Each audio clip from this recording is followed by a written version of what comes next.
Tem mais de 10 anos que eu não empresto dinheiro pra ninguém. Talvez eu seja uma das pessoas mais doadoras desse Brasil, mas só se tocar aqui, ó. E pra tocar aqui não tem um convencimento humano que consegue. Nenhum. Se não vier de Deus, eu não faço. A pessoa chega porque não sei o que, beleza. E aí, qual que é a tarefa que você quer fazer? Não, tava precisando do dinheiro. Não, você precisa de prosperar a sua cabeça e parar de dar golpe nos outros. Eu sou um pouquinho franco com as pessoas quando elas vêm com essas conversas fiadas. Sabe por quê?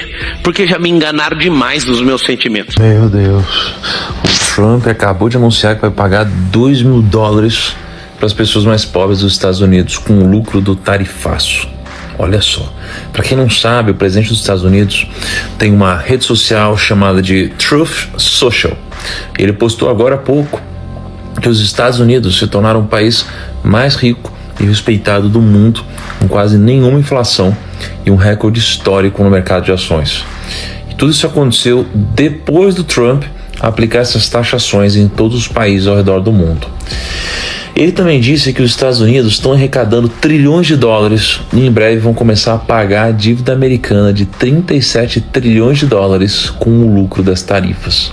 E que, além disso, a taxação vai permitir que os Estados Unidos criem fábricas por todo o país e que todas as pessoas que não são de alta renda vão receber pelo menos $2 mil de auxílio.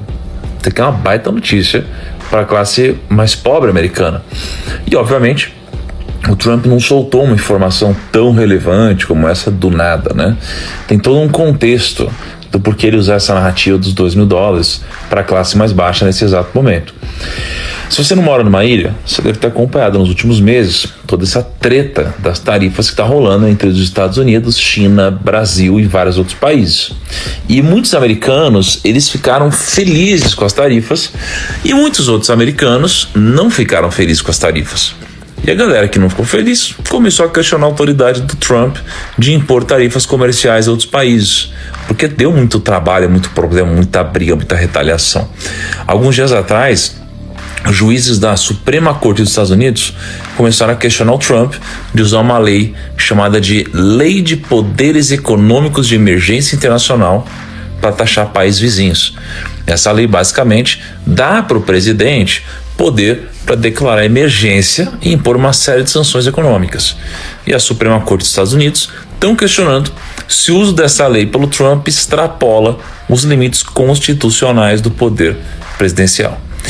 A única coisa que a gente sabe até agora é que a própria Suprema Corte dos Estados Unidos ainda não entraram, na verdade, num acordo de se o Trump poderia ou não sair colocando tarifa em todo mundo. Mas, se eles decidirem que o Trump extrapolou, as tarifas impostas em todos os países do mundo, inclusive o Brasil, poderiam ser completamente anuladas. Isso tudo no momento onde acabamos de ter a posse de um prefeito ali em Nova York que é comunista declaradamente, né? E é muito contra o Trump. Enfim, vamos aguardar as cenas dos próximos capítulos, né? Deixa aqui nos comentários quem você acha que vai se dar melhor nessa história toda. E o tanto de bobo que é bobo com a Bíblia na mão? Ele lê um versículo que tá escrito assim, ó: o dinheiro é a raiz de todos os males. Tá vendo, irmão? Aí eu pego a mesma Bíblia dele, lê uma frase antes: o amor ao dinheiro é a raiz de todos os males. Ou seja, não ame coisas. Ame gente. Coisa tem que ser usada. Acabou. O dia que você entender só esse rolê, sua vida explodiu. Dinheiro não é a raiz de todos os males, mas o amor ao dinheiro é a raiz de todos os males. Você começar a aprender um negócio, você tem que interromper. Mas aí o prejuízo? Todo prejuízo é bem-vindo enquanto você está gerando valor. Então você falar assim, ó, eu quero ter uma mentalidade rica, você não tem que ser norteado simplesmente por um negócio chamado dinheiro. Se o dinheiro for o norte, você vê o tanto de gente que rouba por causa de dinheiro, gente que mata por causa de dinheiro, gente que acaba com o casamento por causa de dinheiro, gente que destrói a amizade por causa de dinheiro. O dinheiro não é a raiz de todos os males, mas o amor ao dinheiro é a raiz de todos os males. Então, como é que faz para gerar essa riqueza? Primeira coisa, você tem que olhar para o seu ambiente, você tem que olhar para você e você tem que conectar com pessoas. Meu amigo, acabou de sair o resultado de Petrobras e que paulada! O mercado estava esperando uma receita de 118 bilhões de reais e um lucro de 19 bilhões. E que, diga-se de passagem, já é um número astronômico, né? Só que a Petrobras entregou muito mais que isso.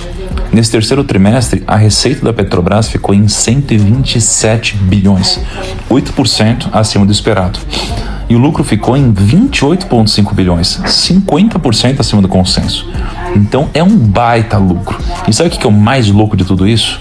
Que mesmo com um resultado positivo como esse, a Petrobras continua sendo uma das empresas do setor de petróleo mais baratas do mundo. Enquanto algumas petrolíferas fora do Brasil, como a Exxon, Chevron, a Shell, negociam entre 10 e 20 vezes o PL, ou seja, o preço delas é de 20 vezes o lucro anual que elas têm, a Petrobras tem um PL de 5. Ou seja, é como se a Petrobras fosse de 2 a 4 vezes mais barata que os principais pares.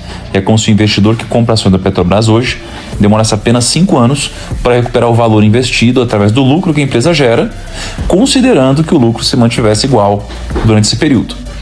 Enquanto as empresas fora do Brasil demorariam de 10 a 20 anos, Petrobras demoraria aí 5.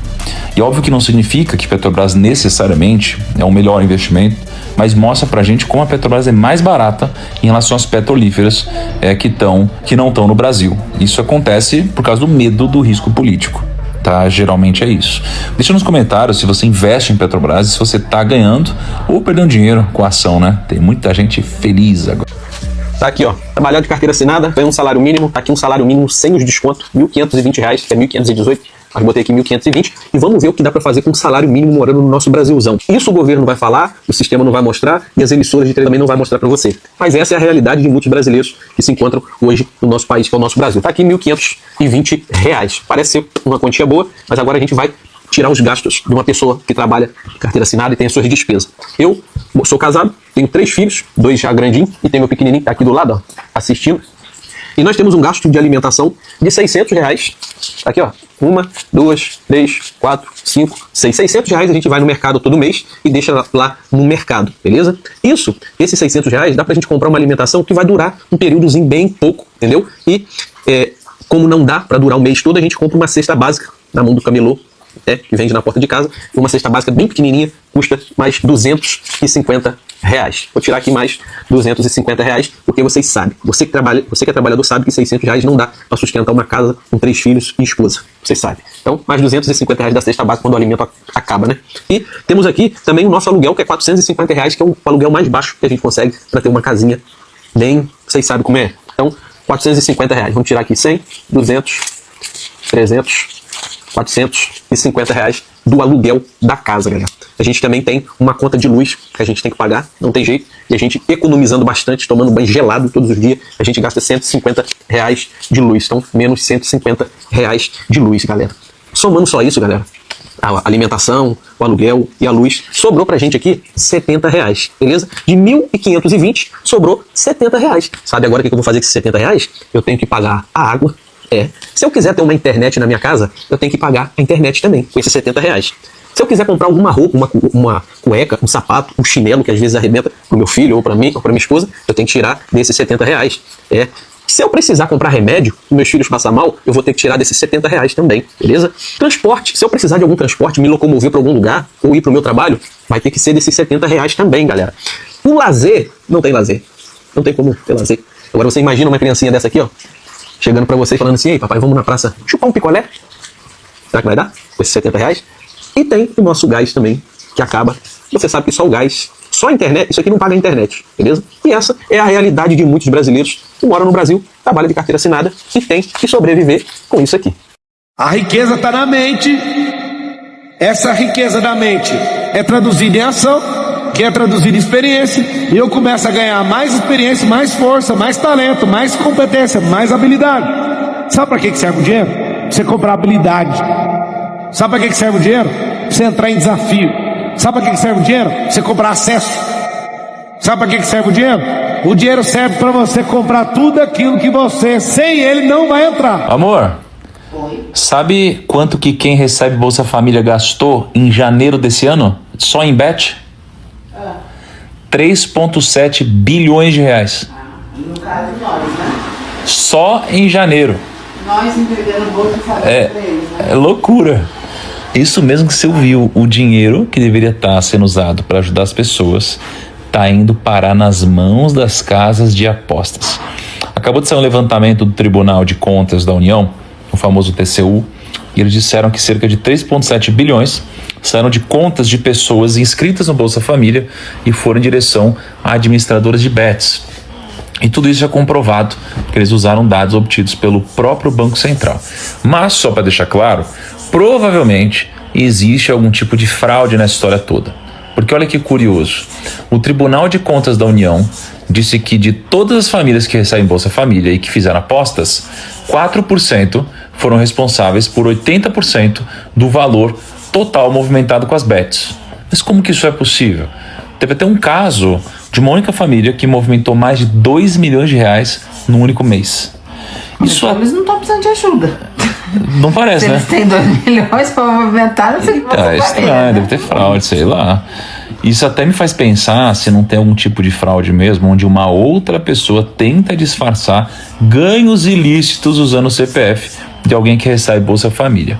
Enfim, o único lado positivo dessa história toda é que por mais que muita gente receba Bolsa Família e gaste com casa de apostas, o TCU também disse que a maioria das famílias mandou menos de 2% da renda mensal para apostas.